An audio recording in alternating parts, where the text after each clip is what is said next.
Welcome to the We Don't Wanna podcast. This is the show where two certified dipshits make uncertified takes about your favorite series.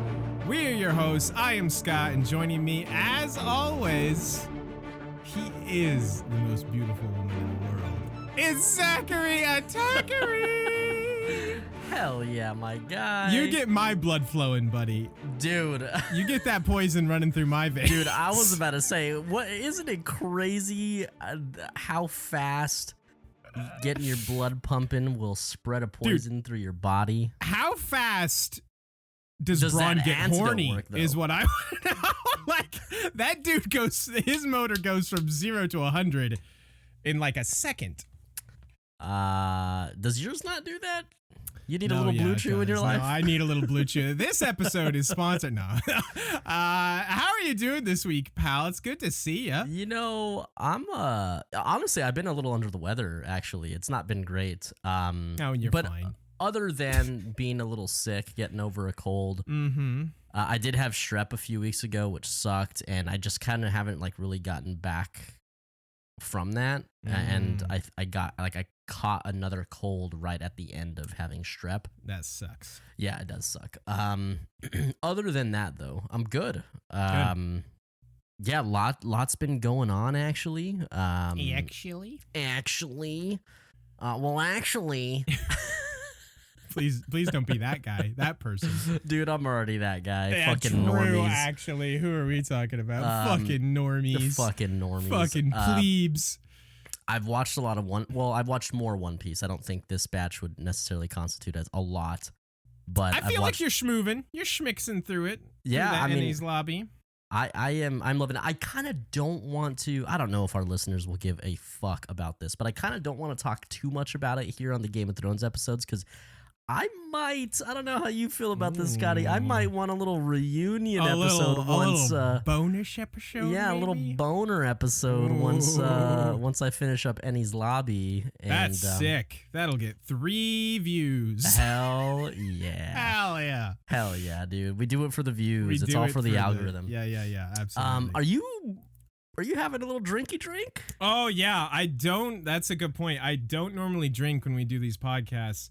But for whatever reason, I got home from work tonight and I was like, you know what? It's my Friday.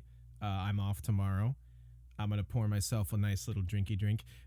I don't know if it has an actual name. I call it a Davy because this drink was taught to me by our friend Davy. It's an apple crown. Shouts out Davy. Yeah, shouts out Davy. Apple crown and Sprite. And it is okay. The most simple drink ever in existence. Listen, I don't know. It's good shit though. It's Apple good Crown and shit. Sprite is very good. We drank like 20 of those one New Year's Eve, and it was amazing. I don't know that this is okay because I think we've established that I am the resident alcoholic of the We Don't Want a podcast. Truly. But I am very excited to be sharing a drink via the interwebs with my bestie here. Give us a kampai. A little dink. I should probably. Yeah, don't just dink and then not drink, you dick. Yeah. Anyway, I'm sipping on a little bourbon.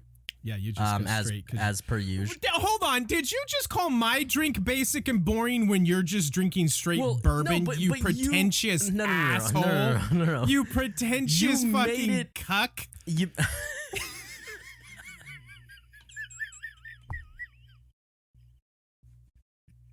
How does that? I don't know. It's just what came to mind. You made it seem like it was gonna be some fancy schmancy mixed drink, like some genius concoction. No, listen, I just call it a Davy because it reminds me of my pal. That's it. It's what it's called? It's called an Apple Crown and Sprite. You're a fucking literally no. called. That's way longer than just calling it the Davy though. Okay, all right. Well, stop trying to make fetch happen. Stop trying to make Davy happen. Fetch happen? What?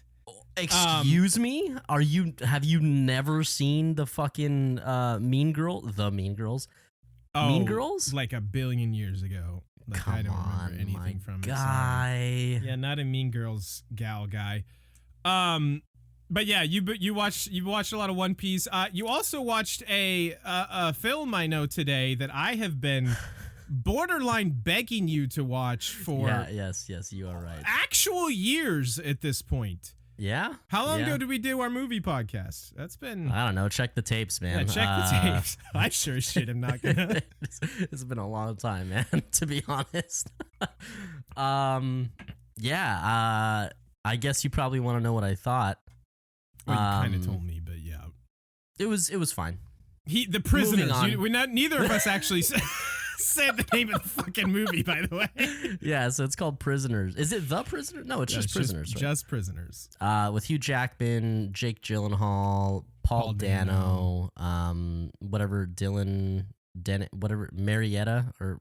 Whatever. I don't know who that is. He's the kid that plays Percy Jack. He's the son of Hugh Jackman. Oh, okay. Actually, I'm sorry. He doesn't play Percy Jackson. Terrence Howard as well. Oh, yeah, Terrence Howard. Yep. He actually plays the kid from Perks of Being a Wallflower. I really like him. Gotcha. Fantastic movie. My guy Denny Villeneuve does not miss, man. Yeah, that dude does not miss. This is a great movie. Honestly, little humility here. I regret not having watched this movie sooner. It's fantastic. Really, it is great. I feel like you said similar things about a little film called Jojo Rabbit that I also tried to get you to watch. Have you watched my recommendations? I watched The Lighthouse. Does that count? And did you like it? Yes, I loved it. Yeah, that's right. Okay, great. But you didn't watch Parasite. No, I have not watched that yet. You really should watch it. I don't know if it's streaming on anything. Figure it out, buddy. Come on. We live in an age where no, I said there's no way to know. There's no way to tell. You can figure it out. There's no way to tell. Okay. Yeah. So also, quick in the whole, I guess. Oh, I love being in the hole. Yeah, you do. It doesn't often fit, but when it does. Oh boy. I have watched the first 2 episodes of The Last of Us, and Scott, right, bud. I highly recommend you check it out. I'm sure I'll cave at some point,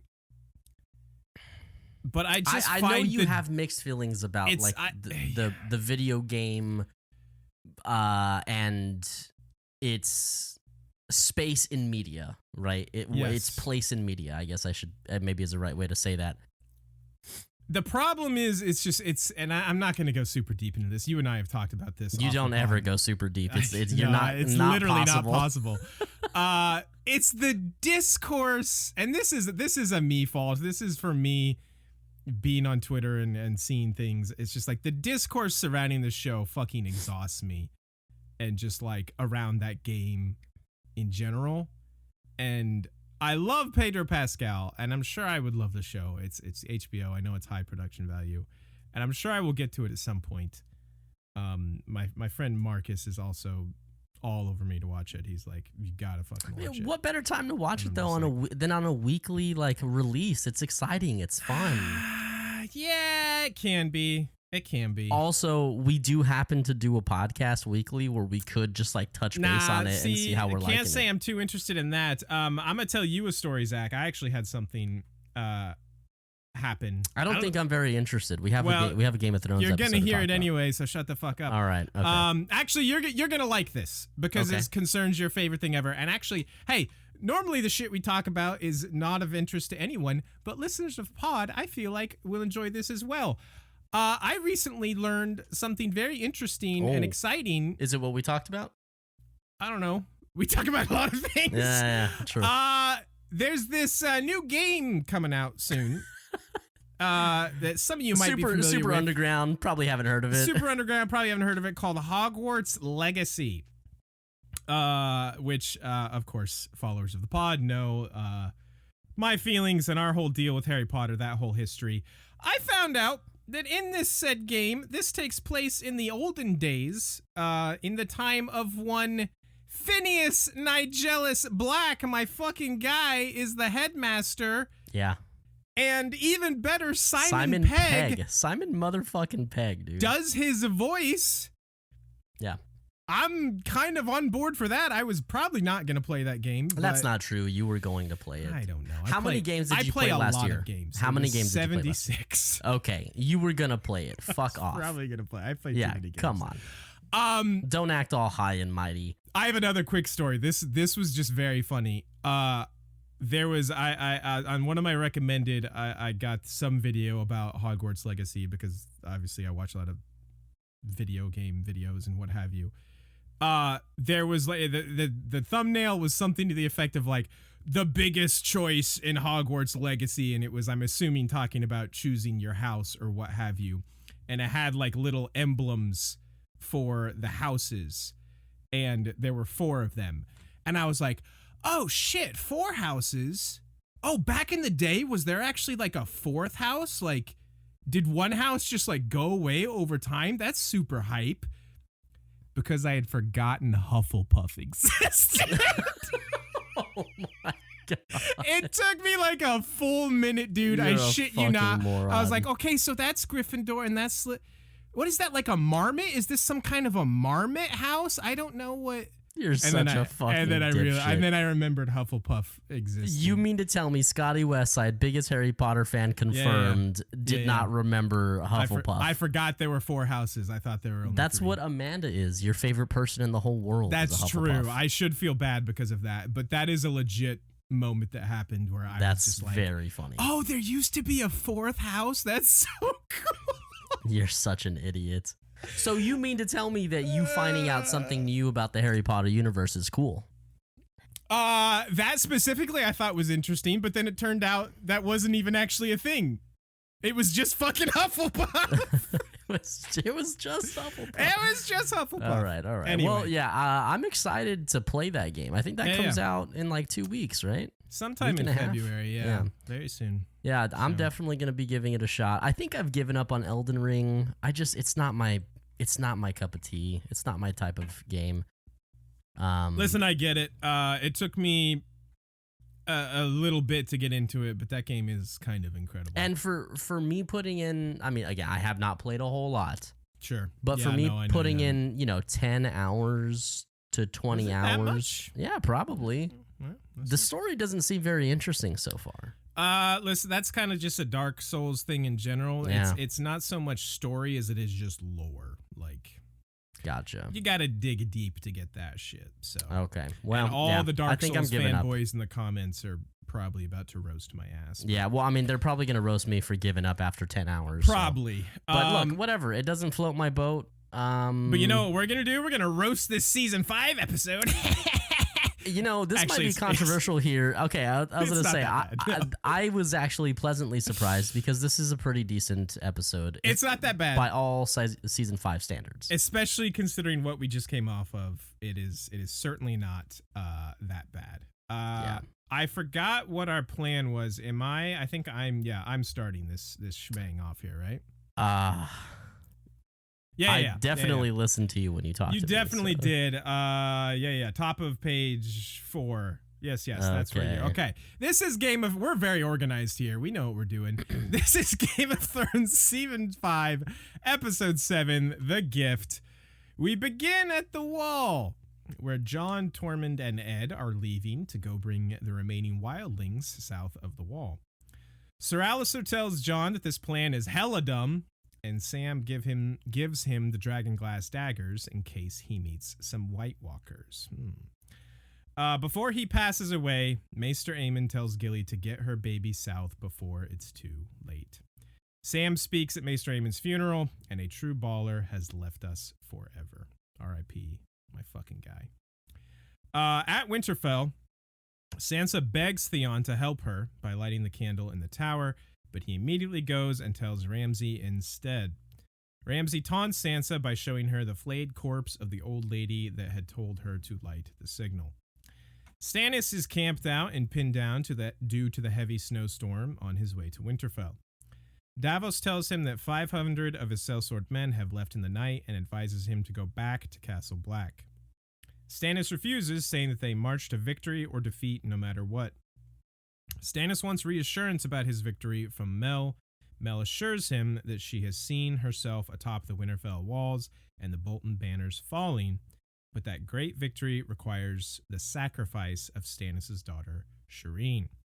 Stannis says, not a chance. Back at the Wall, Sam tries to save Gilly from a couple of his brothers and gets the absolute shit beat out of him. Sam refuses to give in and continues to stand up to them when Ghost saves the day and scares them off. As Gilly is tending to his injuries, Sam promises to always look after her, and then they go to the old hanky-panky town. My fucking guy, Sam the Slayer. Sam the Slayer. Sam the Layer. Somewhere near Marine, the pirates sell Jorah to some dude, and Tyrion manages to get sold along with him. Meanwhile, Daenerys and Daario 2.0 are frequent visitors of Hanky Panky Town. They're setting up permanent residence there. Dude, they bought a timeshare, man. They bought a timeshare in Hanky Panky Town. Daario is jealous of her upcoming marriage to Hisdar and asks her to marry him instead. She's like, nah, thanks, bro. You just my side piece. He then tells her that on the day of the Great Games, she should gather all the former masters and slaughter them all. In King's Landing, Olenna talks with the High Sparrow and claims that he's a fraud and a hypocrite. He basically responds with, "No, you are."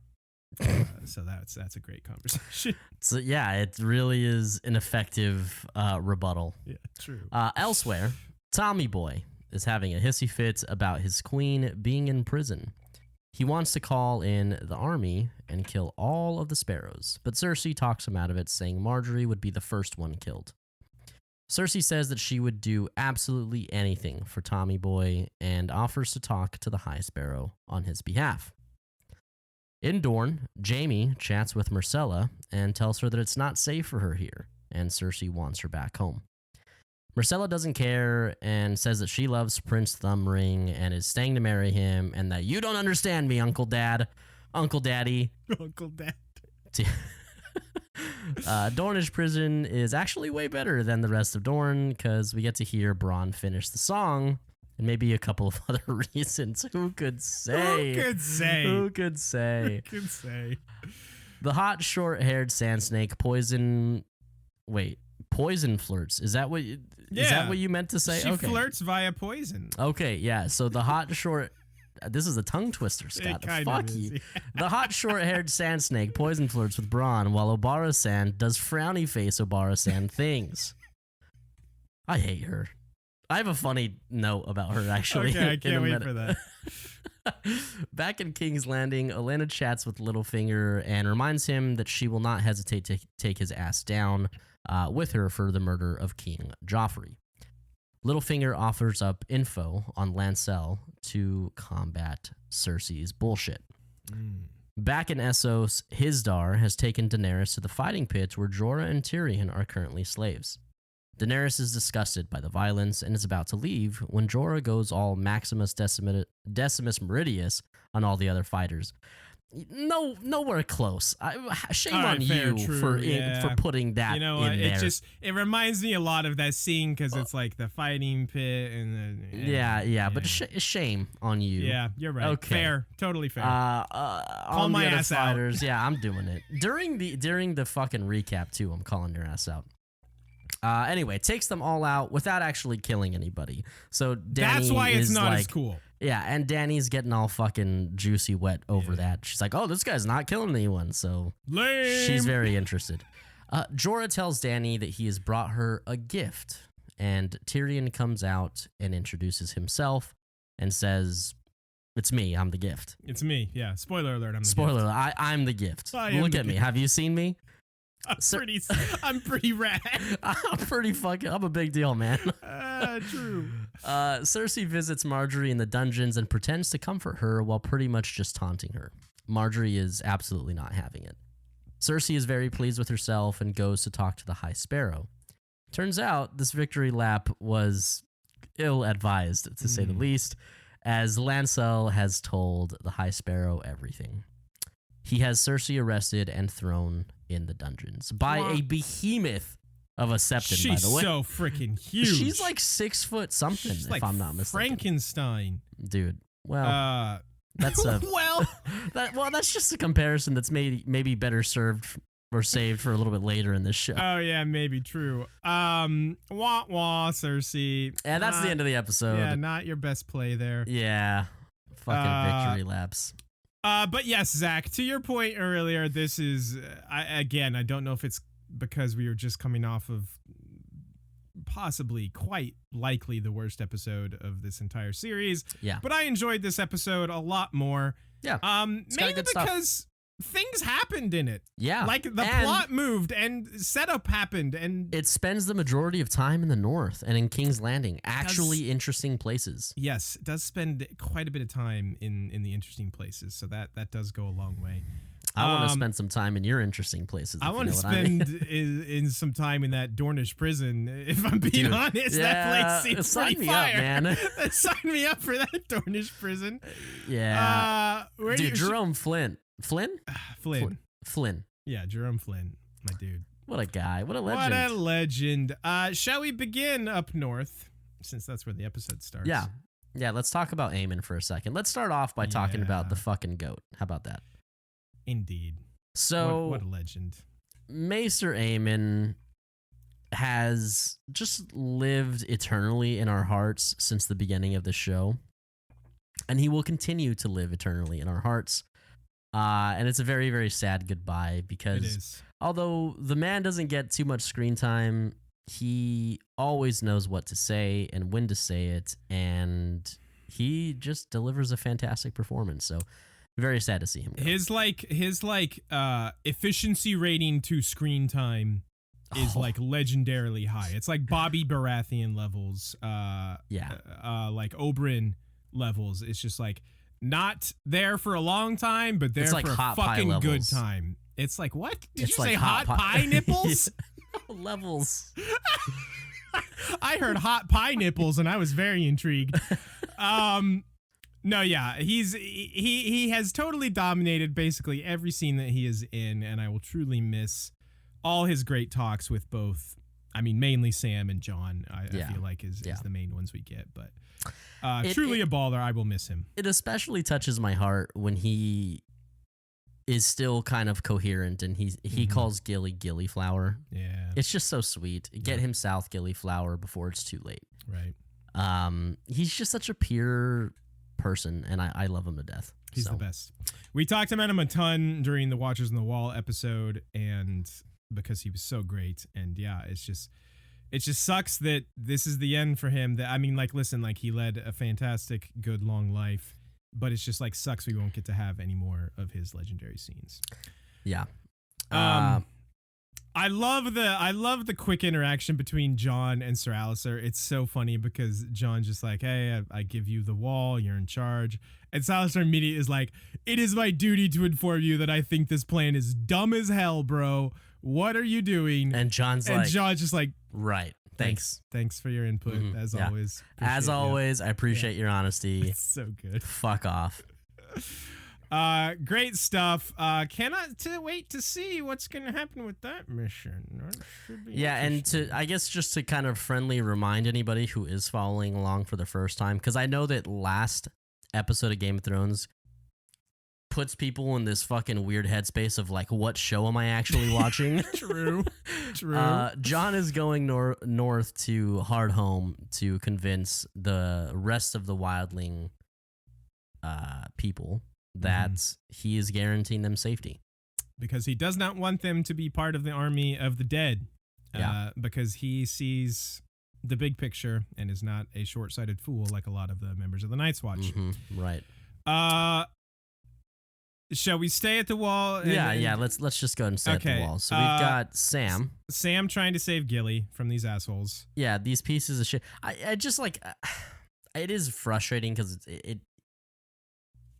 I do have to remind myself, like, okay, these are still. This is the Night's Watch. Yeah, but this is what it is. You would think that, like, after this time that's passed, you know, like, that would kind of be done, but it's not. No, they're still all murderers and rapers. And there's a huge part of me that just kind of wish that Sam was able to, like, whoop one of their asses or something like that, or kill one of them. Yeah.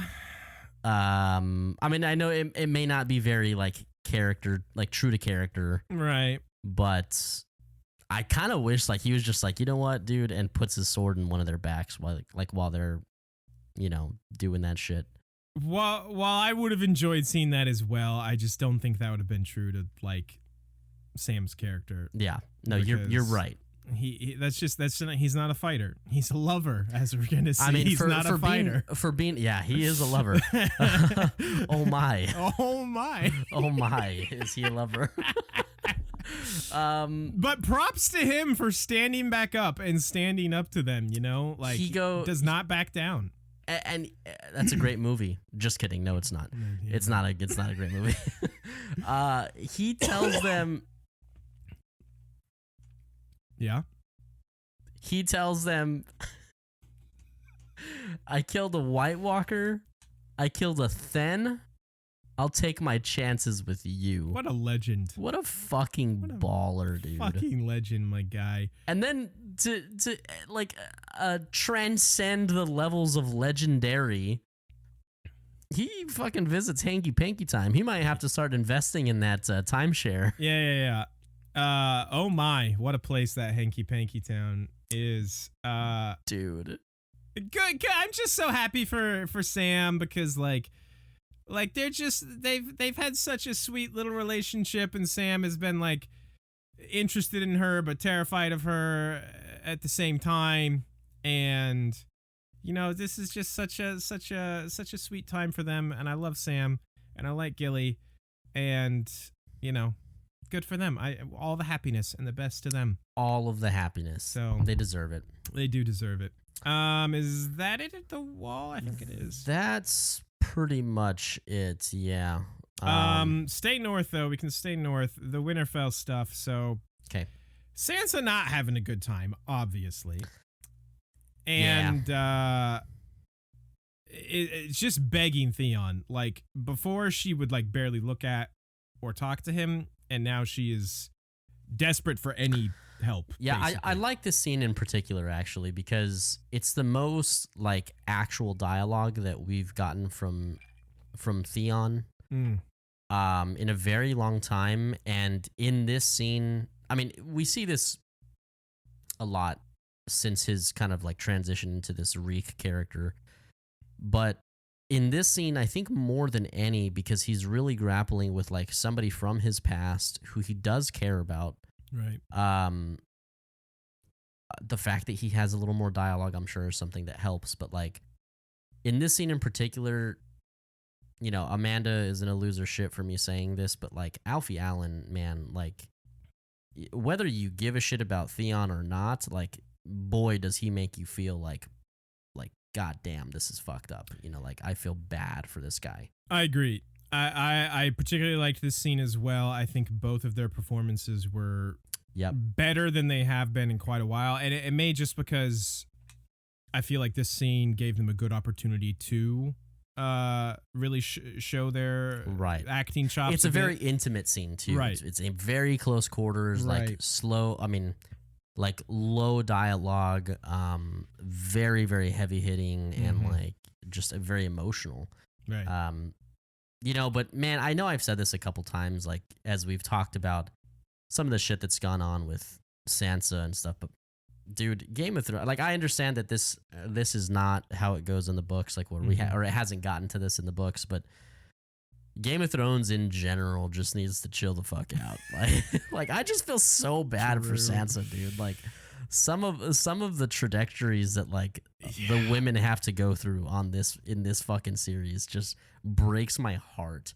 And I love Sansa, so it breaks my heart. Yeah, listen, it's not good because it especially seems like she gets through to Theon and he's gonna like help her, and they give you that whole misleading like walk up the tower, and then it's just, oh, I'm going to tell Ramsay, and it's just like, you motherfucker. And it's like, listen, like, we talk a lot about the Sansa stuff and all she's been through, but Theon obviously been through some shit as well, and I don't want to diminish that.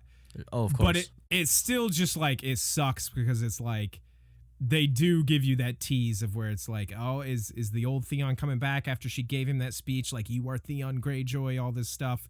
And it's just like, no, he's still Reek, and he's still gonna go tell his master, and it just And then Ramsay's gonna be a dick and taunt Sansa, and what a fucker.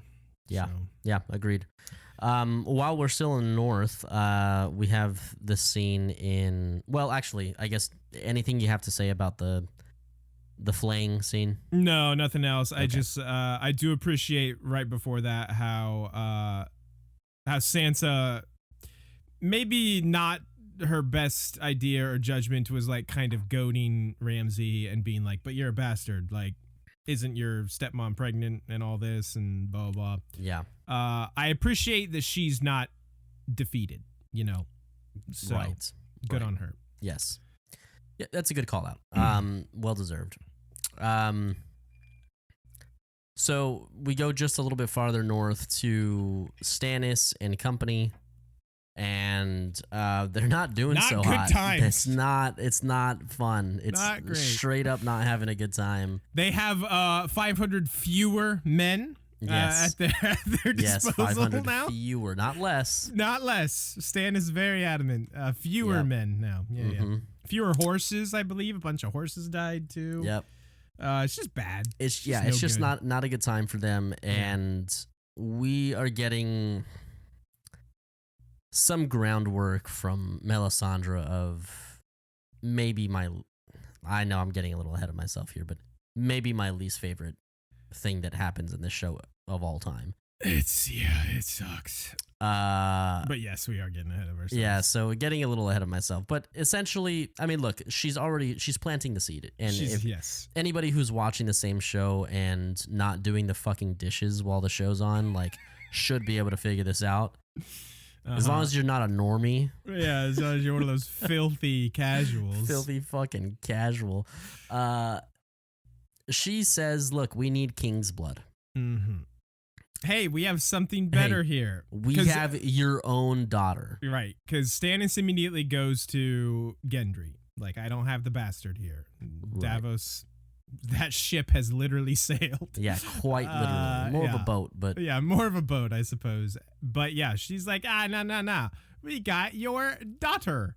Mhm. And Stannis is, to his credit, in the moment, is like, have you lost your mind? Yeah, he's like, absolutely the fuck not. Right. Rightfully so. That's the correct response. Yes. Mm. Hopefully it stays that way. Yeah. Fingers crossed on that one. Fingies crossed. Fingies crossed. So these guys are just in a bad way. Anyway, nothing really else to say with these fucks, right? Not really. I feel like we haven't seen my dude Davos in forever, and he kind of takes an L. Yeah. Well, listen, his advice is sound. I also sympathize with Stannis in his position, being like, no, we can't winter at Castle Black. We'll be there forever. Yeah, like there's no telling how. Because again, for all you commons, no, I sound like a piece of shit. But no, like you are. Well, yeah, definitely. But it's not just like, oh, I can just go hold up there for a couple months. Like, I know it is kind of said, but to bring your attention to it specifically, like winters literally last years. Yes. And although there can be seasons where it's cold, like they're talking about the actual winter that will set in that will last probably several years. Mm-hmm. So yeah, he can't just like postpone this fight. Right. So yeah, I do empathize with Stannis' decision here. He's in a tough spot. They're in an almost impossible position. It's basically an all or nothing situation right now. So, let's go to Marine. Okay, yeah, let's get the fucking Marine stuff out of the way. Let's get Marine out of the way. It's not terrible, but like it's not the worst. I appreciate the showmanship and the salesmanship of my guy, Pirate Man. What was his Echo? His name was Echo on Lost. He's really talking up Jorah, like all the shit that he did. What did he kill? Like 100 dudes at Spike with a flaming sword. Which is very funny. And he killed Khal Drogo himself. Drogo, yeah. Hey, listen, sell your product, man. I feel ya. And then Tyrion's like, hey, but check me out. I'm gonna beat the shit out of this poor kid. Also, I'm pretty funny. And then he tries to run his mouth to their new owner and gets his face slapped. He gets bitch slapped. Yeah, he gets bitch slapped pretty hard. I don't think there's anything remarkable specifically about that scene aside from I do think it's funny how much he talked up Jorah. Yeah, there's one during the hanky panky scene. Oh yes, Dario. yes. Yeah, Dario, my dude. A lot of interesting thoughts and ideas come out during this hanky panky scene. Yes. For sure. It's like, dude, you are just shooting wild here, my guy. Like, this dude is emptying his clip for sure. He's like, hey, shoot your shot. What about this? What about this? Have you thought about this? Maybe we could, or maybe you could. He is not only shooting his shot, he is emptying the entire chamber. Like, dude After he just emptied his entire chamber, he's trying to empty his entire chamber. True. But what I especially love, Scott, is what? There's this whole like butcher line. It's terrible, and like she's like, "I'm not a butcher." Right after he suggests that she kills all the masters. Mm-hmm. And then like it kind of gets a little serious and it's not as jokey for a second, and he tries to deliver this like great profound line, and he's like, when you're a ruler, you're either the butcher or the meat. And it just does not stick the landing. It's one rough, dude. Is rough and definitely does not stick. The one before that, I feel like he does momentarily. He do be spitting a little bit because he has that thing about like, you can do whatever you want and you're the queen. And she's like, no, but I can't. And he hits her with the, well, then you're the least free person in the arena or whatever it is. Good line. Yeah, that's a good line. Thought-provoking line. Yes, very interesting kind of perspective of like, yeah, she can't make that choice. Maybe, her freedom isn't, all that. That's a good line. But then, the butcher and the meat one. It's bad. What's funny is like it has like elements of like it's like when you play the Game of Thrones, you win or you die. Like it's like it's kind of in that vein, but it's like, who in the fuck are you? And he's like, Dario 2.0, you're my not guy. Cersei, you can't say shit like that and make it stick. You can't make fetch happen. You're naked in bed, my guy. Dude. You're a pretty boy with literally nothing to do, begging for something to do. Yeah, true. He's like, hey, here's what I'll do. I'll spit these fucking bars. Spit these bars. Dude, it's so funny to me. He's a fucking lame-o, dude. He is. Oh, he definitely is. He's even way cornier in the books, actually. Like, I believe it. Fucking he has. I feel like I probably said this, but he has purple hair in the books. Oh yeah, he's like super like flam. He's got like a triple like trident beard that's like triple 3 different dick. colors. Yeah, he's got. Bet triple Danny dicks. loves that. She fucking. Why do you think she's? Why do you think they took a timeshare in Hanky Panky Town? Yeah. And then of course we get the fighting pit scene. I will cop your criticism. I should never compare Jorah to Maximus Decimus Meridius. Like Jorah of all people. Come on, dude. I feel like you unduly hate on Jorah. I don't love Jorah. I know, and I don't love him for Danny. You're kind of right. Now that you say it, he's all right. He's ultra mid. Is like yes, I'll shake caliber of people that this show has. If there's see, here's the rough thing is there are people that are like, Jorah's my guy. Yeah, that's weird. And it's like, dude, have you seen the lineup of people that you have to choose from? True. And Jorah this is your show guy? got characters. There's so many great characters. I might hurt some feelings there because people do have a soft spot for Jorah. Like he's okay. Mid is pretty appropriate. Maybe sometime in the future we'll do like a character tournament or something. Anyway, he beats ass. It's honestly kind of corny. It's ultra corny. What was way more corny though was random giant fat dude cutting Tyrion's chain and then give him the whole "what's up," like the "what's up" head nod. What is happening there? Like what are we doing? Yeah, dude, I got you. Who is that guy? Who the fuck is that guy? up? I got you. Dude. I need to know who Random Giant Man is. Yeah, with the huge sword. It's so ridiculous. It's pretty ridiculous. So look, Dany's not happy to see Jorah. No. I mean, their panties are pretty wet, but yeah. But he's like, please, Khaleesi. Yeah. He is pretty cringe. You're not. So, the more I think about it, cringe, you're dude. Kind of right. Yeah, he's like, look, I still have my like chastity belt on for you. The thing that bugs me about this scene is like they try to make this like ultra climactic and meaningful when Tyrion walks out and like, I'm the gift. I'm Tyrion Lannister. I'm the gift. And they have this stare down between each other, and it's kind of just like, yeah, okay. Okay, next scene. I feel like this moment should be bigger, but I feel nothing. Yeah. I feel nothing. Yeah, like this could have been the end of the episode. I think that the actual end of the episode is better than this, but yes, I guess what I'm saying is like the pace felt a little strange for it to have this climax. Yes. Like, I'm the gift, Tyrion Lannister. And then it's like, okay, cut to the next scene. And it's like, oh, okay. Agreed. Fully agreed. But it just kind of gets lost in there, I guess. Also, to your point, what they do end on and the stuff in King's Landing is better anyway. So definitely. Well, let's talk that's about... That's all in Essos, right? Oh, Dorne. Yeah, let's talk about Dorne first. Yeah. Good call. I mean, this is going to be kind of quick, right? Yeah. I mean, there's really nothing here, but... I mean, there's the quick Jaime and Myrcella scene. Yeah. And that's, hey, listen, Myrcella's in love with Prince Thumbring, and she tells Uncle Dad that, hey, you have less hair and less hands, and then you don't get me, go away.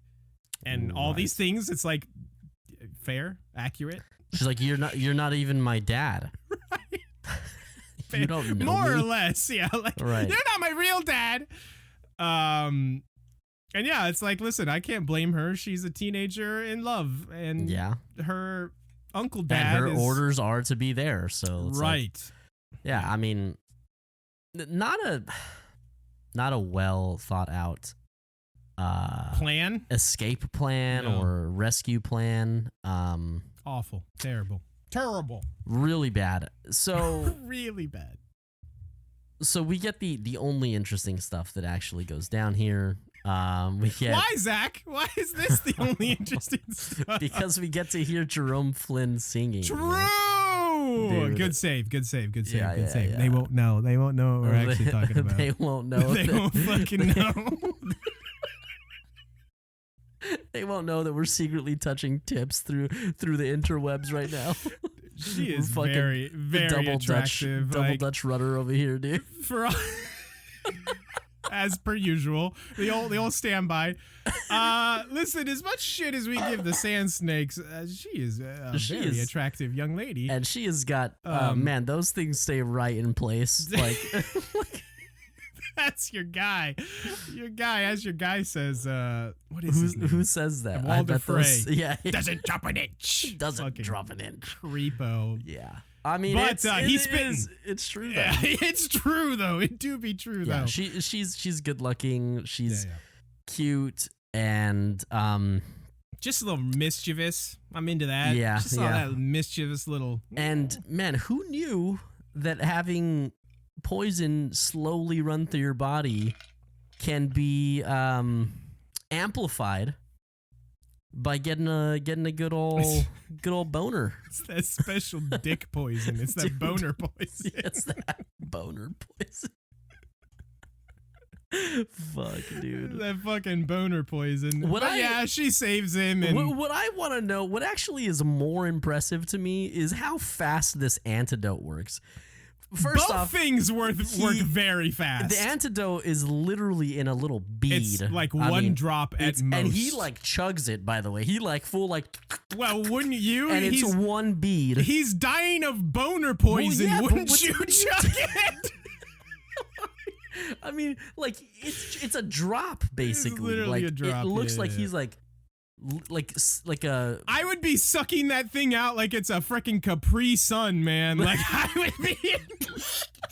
I would be like slurping that shit down. Fair enough. But he sips it and he's like, oh. Oh, I'm fine now. Yeah, I'm fine now. That's a great antidote. Hey, you want to strip again, please? Hey, can you do that thing? Can you do that thing again? Because I was into that. Fuck. It might help the antidote. Yeah, it might help the antidote work through my system. Listen, we give Dorne a ton of shit, and this is just kind of a dumb scene, but there is fun to be had with it, which I at least appreciate. Obara Sand do be frowning though. It's very funny. Now King's Landing, yeah? Yeah, now King's Landing. Let's get to the good stuff. So, let's see. What's the first thing? Okay, so Olenna and the High Sparrow, I think, is the first thing. No. No, did I miss something? No, yeah, it is. No, yeah, you're right. Yeah, basically she's like, I think you're a fraud and a hypocrite. Don't try and spar with me, little man. Yeah. I do appreciate they have their brief elderly moment where he's like, oh yeah, my knees hurt because I'm old. And she's like, yeah, my hips because I'm old. And they're like, oh, cool. And then they, go back to sparring. And she's like, wait, I hate you. Wait, I hate you. Exactly. And they just kind of exchange bullshit and nothing really effectively happens. Yeah, nothing. This is all it really does is it kind of helps build the idea that like religious fanatics are the worst. They cannot be bargained with. Yeah, there's no, you cannot make up any ground with these people. Right. And they're the worst. And they're the worst thing in any story. It's fuck the religious fanatic trope. Not a fan. I hate it. I still don't know where I hate it in real life too. Sorry, but well, still don't know where I land on. Do you think he is as sincere as he portrays, or is he playing a game? The High Sparrow. Because I don't think I can't be bothered, to be honest. Honestly, I don't give a fuck about it. You know what? You're right. I don't know where I land, and you're right. I don't know if I care to make a decision. Dude. You're right. He sucks. Maybe it doesn't matter. Let's see. Then we get the. I think that he is actually passionate about his religion and his practice or faith or whatever the fuck. But I think when he realizes I can use the power, he's like, oh, this is tight. And he probably goes home and fucking beats off to it a little bit. Like he's like, this is some, he does the old stander-upper. The one-hander stander-upper. One-hander stander-upper, dude. One arm on the wall, fucking stander-upper, dude. Pants not even all the way off, dude. Just around the knees. No, he's fine. He's wearing a robe, dude. So like, there's no pants even. He just has to hike it up a little bit. Fair. Oh, that's even more uncomfortable. Holding it with your elbows. Yeah. It's an angry Jo for sure. It's not a good one. On a scale of pleasant to angry, it is way on the angry rate scale. Your Jo high septic. Rate your Jo High Sparrow edition. Anyway, Tommy Boy be hissy fitting. Finally wants to do something. Finally, my dude. Yeah. And then Cersei immediately talks him out of it. I do appreciate this scene for her and her character, though. I mean, we know she will do anything for her children, but she's like, she lays it all out here and is like, I don't know that I love this. I feel like this season is a lot of reiteration. Okay, that's fair. You know what? That's a fair take. You're not wrong. Yeah. I mean, like, she hasn't done it exclusively to Tommy, so yeah, fine, but like, I don't think it brings any more to Cersei because we've heard it a million times. Table. All it does is kind of calm Tommy Boy from actually doing something. Yeah. Which is a real bummer because I would prefer that he does something. Oh, yeah, that would be rad. He should get Uncle Kevin with an A back. That's my opinion. True. But yeah, then then she goes to see, or wait, no, first we get to the Olenna Littlefinger scene. Yeah. For two just great, I feel like sparring characters, like dialogue sparring, like these people fight with their words. Mm-hmm. This scene's a little underwhelming to me. It's whatever. Yeah. It's Yeah, fine. It's not like offensive. It's not great. It's a scene that like when you picture like seeing Littlefinger and Olenna Tyrell on screen together, it's probably going to be a fun scene. It's just whatever. Well, it's just kind of very quick. And I mean, the big gist of it, really the only thing that happens is Olenna basically being just like, hey, we're in this together, unless you have forgotten. We murdered a king together, and I will not hesitate to burn your ass to the ground. This scene is essentially, hey, just in case any commons are watching the show and you all did not realize that we're the ones that did all Joffin. Zach big hates the commons. Let me fucking spell it out for you. Yeah, those filthy casuals. Those fucking mudbloods. But yeah, and then obviously he's like, hey, I got some good hot info for you. I got the hot goss. I got the hot goss. Cersei's gonna, if Cersei hasn't like friggin' screwed herself enough, here you go. This will really put the final nail in the coffin. The Marjorie scene is tough just because I like Marjorie and she's not in a good way in the dungeon there. Yep. Cersei just like freaking this has a very heavy like Cersei is like a wide receiver dancing in the end zone while like the defender is injured with like a broken leg on the floor, and Cersei's just like doing a touchdown dance and like spiking the ball and fucking hitting a gritty on Marjorie. And, like, it's just so ridiculous. Fucking idiot.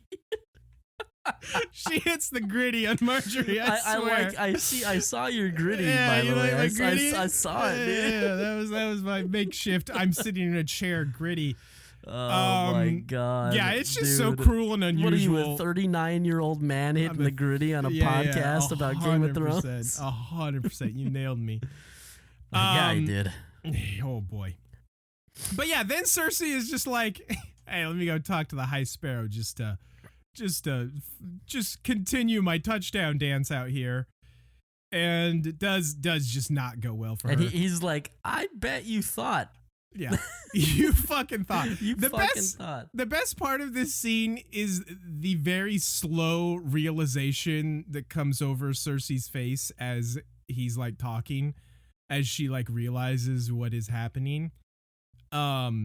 Is very good and I feel like is very well portrayed by Lena Headey, because she's just, as he's like, oh, there was a young man that came to us and blah blah blah and blah blah, and she's just kind of like slowly like, oh, I think I see where this is going.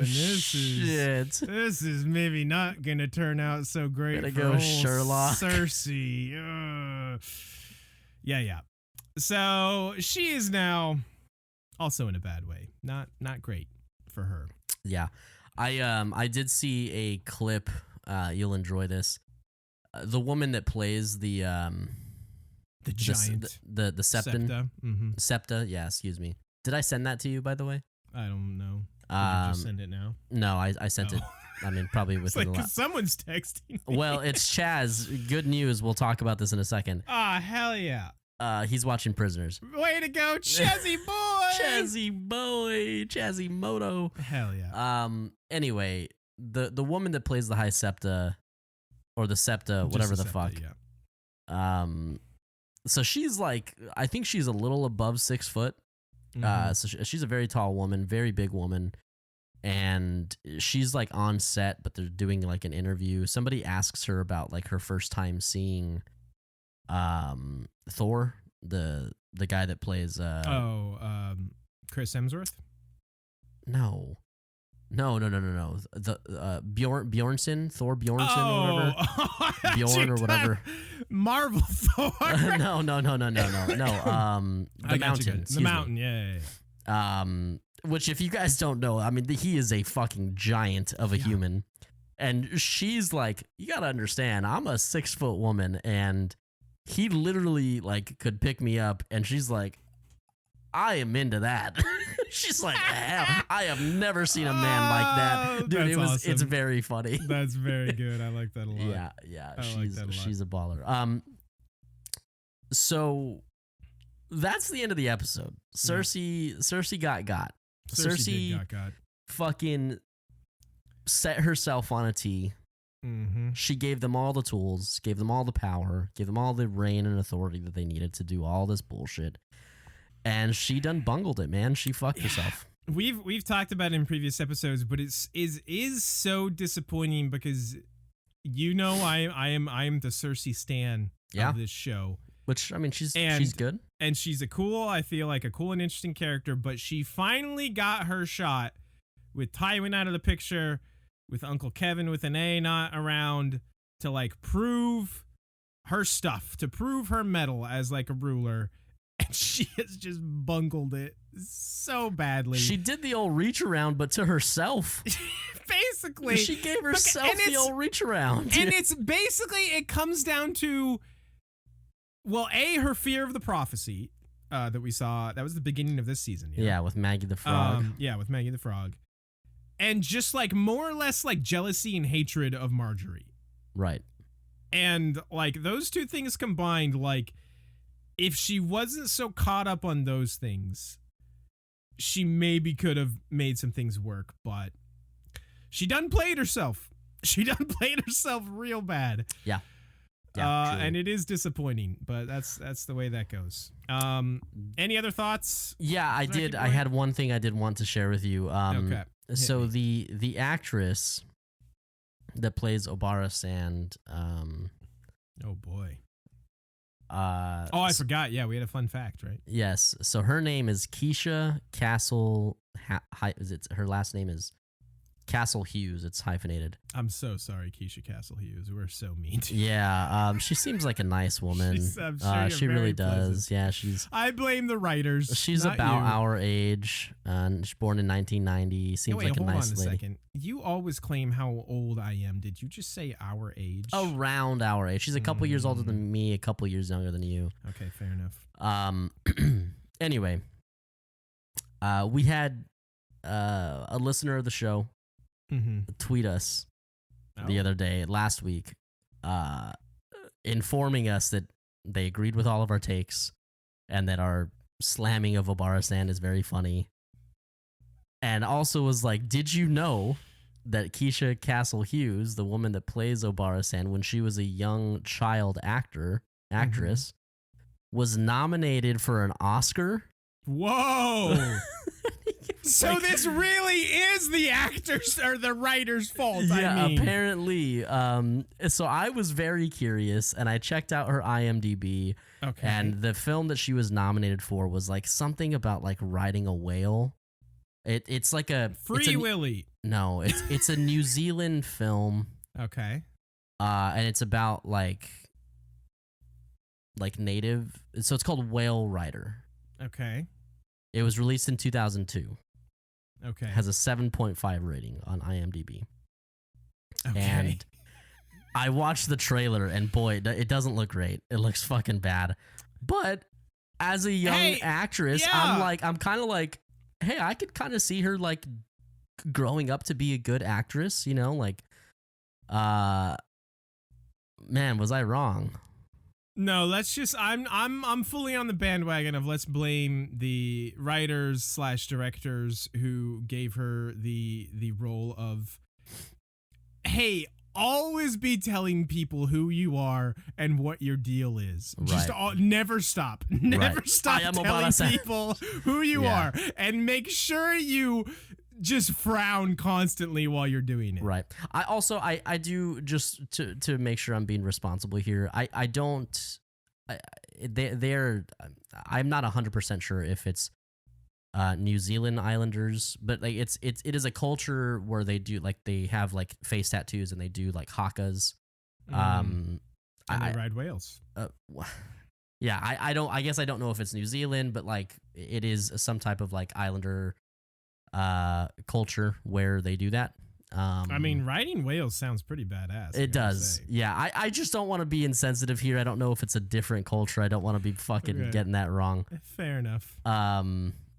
But I that's kind of what I thought. She is a New Zealand actress, and as it is, she was cast as a young girl. I'm assuming it is in that vein or like in that space. So sure. Anyway, yeah, it's very interesting. You should check out the trailer at some point because it's like, what the fuck? This is just wild to watch.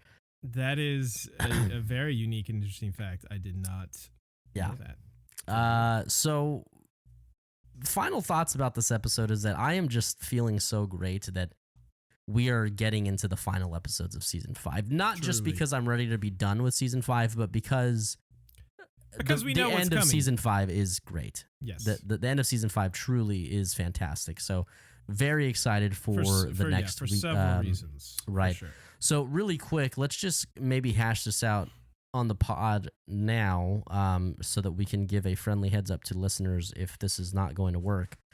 I am going to be out of town next week for my sister's wedding. Oh, I didn't know. So I've got a little bit of travel. Yeah, we haven't really talked about it. So we may or may not be posting next Friday, like usual. If Scott and I are able to knock out another episode of recording time during the weekend or early part of the week, then maybe, but we'll, if you guys want to stay up to date on that, hit us up on the Twitter and Instagram at We Don't Want a Pod. We'll be sure to post something about it. No promises either way. Yeah, no promises either way. We're flying out on Wednesday the 1st. Gotcha. So Wednesday night the 1st, and won't get back in until Sunday. So yeah, excited to see some family, excited to go see my sister. She's getting married. Yeah. So yeah, you guys will forgive me if we do take a week off, if we're not able to get another episode out. The filthy casuals might not, but I will forgive you, buddy. Sure, those goddamn. But to be casuals. fair, as much as you call them out, they shouldn't forgive you. Right, you're probably right. Are you ready to do our last thing here? Are you ready to hit our list of who be thrown in? I almost forgot we have a whole section of something to do here. Yeah, we have a whole segment here. You were ready to wrap up. I was ready to wrap up. Good thing I'm here, bud. Last week, we had a bit of a heck of a time filling out this list. Yeah. Where we landed was Littlefinger, Peter Baelish at number 1. Our boner poison man himself, Bronn at 2. Cersei at 3. I have a feeling she's going to come off the list. Roose Bolton at 4. And Arya, she cleaned those bodies real good, and she somehow snuck onto the list at 5. Yeah. Let's just start here by saying Arya was not in this episode, so she can come off. Cersei has been thrown in a dungeon, so she can definitely come off. Yeah, she can definitely fuck off. Roose was not in this episode. He can come off. Littlefinger maybe, Bronn maybe. I don't know. We'll pull them down. They were at least in the episode, so we'll keep them lingering for now. Right. I have a big fat nomination. Oh man, that was mean. I shouldn't say that. I didn't mean it that way. I have a big nomination for my guy Sam. Oh yeah, dude. I think Sam absolutely makes this list, if not tops the list. Yeah. I'm very much of the same mind. Let's talk about some other candidates here, and we'll who else are you thinking? I think Aemon has a good case in his last episode. No, I don't think he does. No? I knew you were gonna nominate him. I love Aemon, maybe a fraction less than you do. Yeah, but like, his scene is nothing glorious. It's solid though. Okay, who else? Give me another name then. Throw somebody else out there. You're not gonna like this because you're gonna need to get a picture out. But I do think that the High Sparrow needs to be put on this list. I know. I think I got High Sparrow. Oh, do you? I knew you were gonna say him. Yeah, okay. Yeah. I do think that High Sparrow needs to be in this conversation. I think I agree. Do we maybe give some credit to Jorah for? No. No? Okay. I mean, look, I hate Jorah. I mean, I don't hate him, but I don't think. I mean, he did still get Tyrion to Dany. He won the fighting pit fight. I don't know. I mean, look, all right. We can. We'll talk about it. He may not make it at the end of the day. Boy, yeah, dude. I think you're selling Aemon short because I don't think there's many good contenders here. Because I don't think Olenna does enough to make the list. She kind of takes a lot of L's. Oh, why can't I find Jorah? Has Jorah ever been on the list? I feel like he probably has. No, I feel like I think we had this exact same conversation last week. I think I was looking for him because we were gonna maybe put him up there because of his and Tyrion's conversation, but I think I realized I don't think he's ever made the list. Well, why don't you get a picture of him? And I'll do the plugs. I'll tell the people the things. So if you guys didn't hear, oh fuck, I kind of already said them, huh? Yeah, you kind of. You guys can find us on Twitter and Instagram at We Don't Want a Pod, where we post sometimes fun clips, sometimes info on new episodes, and where we probably our favorite thing is where we connect with you guys. You guys are welcome to send us a DM, an email, hop in the Discord, and we can chat. Scott and I are pretty well. I am maybe more responsive, but Scott sees all the messages. All that one message. We do actually respond. We love to chat with you guys about ideas and themes and takes and stuff like that. So do that whole thing. Tell me how offended you are if you're a Hufflepuff that I forgot your house exists. Yeah, let us know. Yeah, so go do the thing. I'm sorry, were you done? Yeah, I'm done. Big ghost energy. Big time ghost episode. I hate when you bring up the fucking dire wolves, dude. Time ghost. Sam and Gilly would literally be dead. I don't think that Gilly would be dead. I think that they wanted to rape her, not kill her. Well, maybe a little of both. To be honest. Possibly. Okay. I don't know who else you're thinking of because Stannis, not a chance. Davos, no. Mel, no. John, I mean, he barely was in the episode.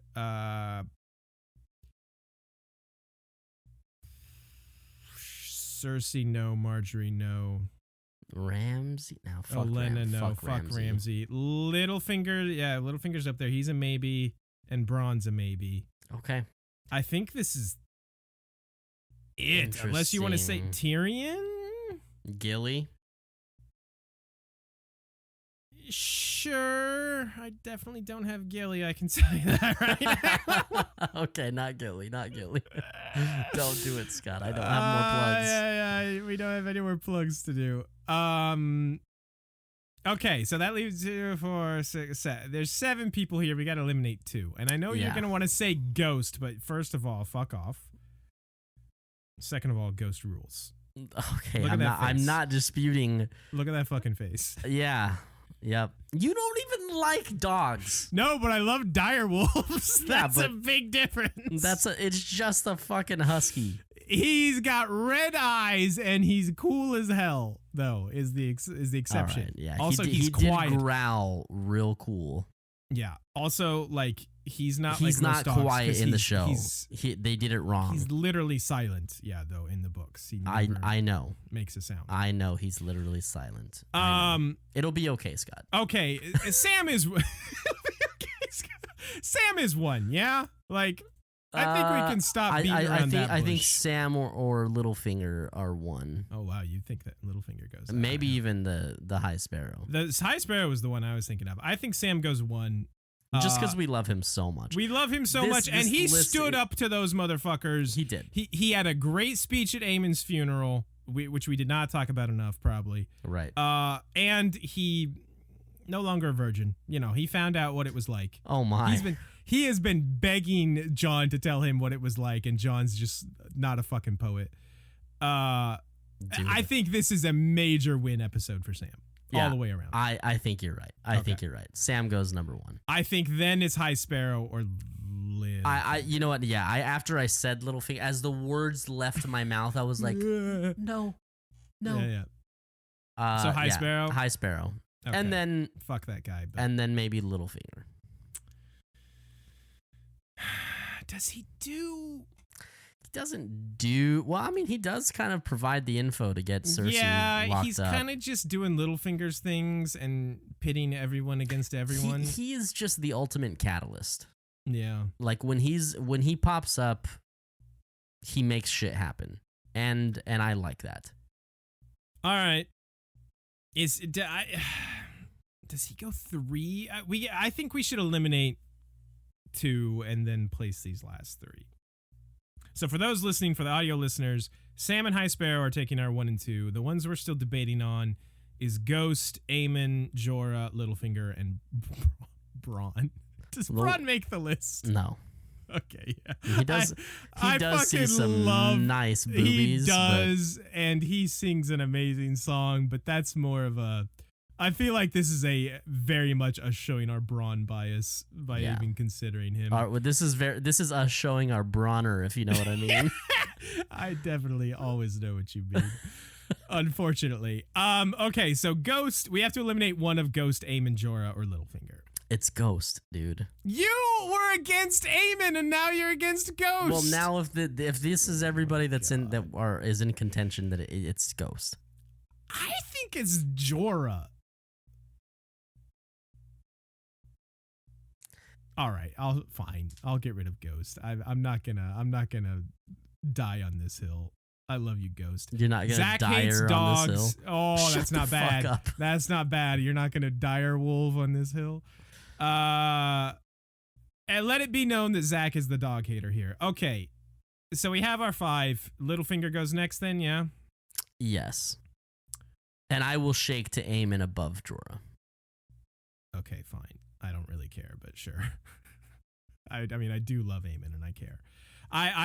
This is his last chance to be on the list, and he's our guy. Do you remember when we had that rule that was like, if you die in an episode, you can't make... I think we literally used that episode once, and we've broken it every other time. Yeah, for real. Like, we definitely put Syrio on the list the episode he died.